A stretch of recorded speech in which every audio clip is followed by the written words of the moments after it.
আজকে আমি তোমাদের সঙ্গে শেয়ার করব খুবই crispy and tasty Kurkure chicken. এর টেস্ট এত দুর্দান্ত, তোমরা না বানিয়ে খেলে বুঝবেই না। তো চলো শেয়ার করি তোমাদের সাথে এই রেসিপিটা।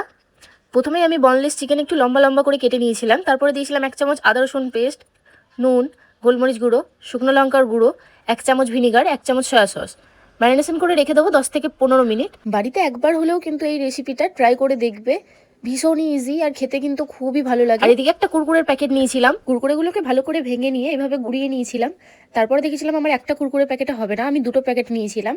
আর ম্যারিনেশনটা খুলে একটা ডিম ভেঙে দিয়ে দিয়েছিলাম। তারপরে কুরকুরের ওপর এইভাবে কোট করে নিয়ে সমস্ত কুরকুরে চিকেনগুলোকে আমাদের রেডি করে নিতে হবে। তারপর কড়াইয়ের মধ্যে তেল গরম করে এক এক করে সব কুরকুরে চিকেনগুলো ভালো করে ডিপ ফ্রাই করে নেবো।